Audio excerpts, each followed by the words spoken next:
ਤੁਸੀਂ ਦੇਖਦੇ ਪਏ ਆਪਣਾ ਦੇਸ਼ ਪੰਜਾਬ ਟੀਵੀ ਤੇ ਮੈਂ ਤੁਹਾਡਾ ਮੇਜ਼ਬਾਨ ਮੁਹੰਮਦ ਨਦੀਮ ਖਰਲ। ਸਭ ਤੋਂ ਪਹਿਲੇ ਆਪਣੇ ਚੈਨਲ ਨੂੰ ਕਰੋ ਸਬਸਕ੍ਰਾਈਬ ਤੇ ਬੈਲ ਆਈਕਨ ਦਾ ਬਟਨ ਦਬਾਓ ਕਿ ਮੇਰੀ ਹਰ ਆਉਣ ਵਾਲੀ ਨਵੀਂ ਵੀਡੀਓ ਤੁਹਾਡੇ ਤੱਕ ਪਹੁੰਚ ਸਕੇ। ਦੋਸਤੋ, यारां दी यारियां निभांदियां बड़ा टाइम हो गया जनाब। अज पहली वीडियो असीं पा रहे हैं भाईजाद जिहड़े ने सऊदी अरब तो, उन्हां दे भाई छोटे ने या वड्डे ने भाई तारक साडे घर ने, साडी बरादरी बेस ने, साडे वीर भी ने ते जनाब भाई तारक आए ने ते अगे भी लैके जांदे, लेकिन साडा टाइम ही नहीं हुंदा, कदे आंदे कल्ले टाइम ने ते अज फिर भी कल्ला ही टाइम सी। मैं कहा चल अज सुक्के ना जाण दी भाई तारक आओ इधर। इत्थे ए दो जानवर, एक है खड़ा जी, एक है पिछे मेरा कैमरामैन तुहानूं दिखाएगा।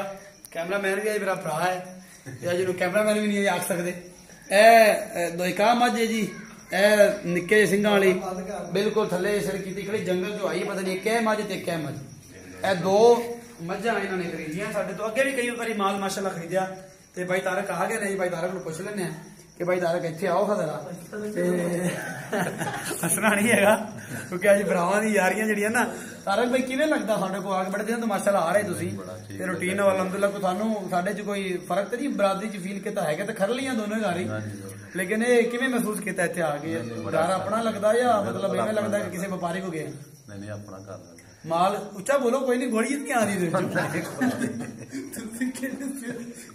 हसना नहीं है कोई साथ है। तुसी ये वीडियो देखनी है भाई तारे तो स्टाइल चेक करते शर्मांदे का।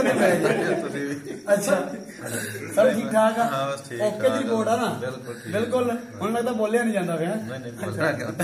चलो अपना बहुत सारा ख्याल रखिया। देखियो जी मटकलियां प्यार दी गल्लां बहुत सारियां हो गई हैं। मझां जनाब वीर लैके चले ने फैसलाबाद तो नहीं, चक जुमरा तो भाई जात ते सऊदी अरब बैठे ने, उत्थे ही जो भी कर रहे हैं सब पता है, सब किवें मशीनां चला रहे हैं, जूस जैस कढ रहे हैं ते भाई होरी इत्थे ने।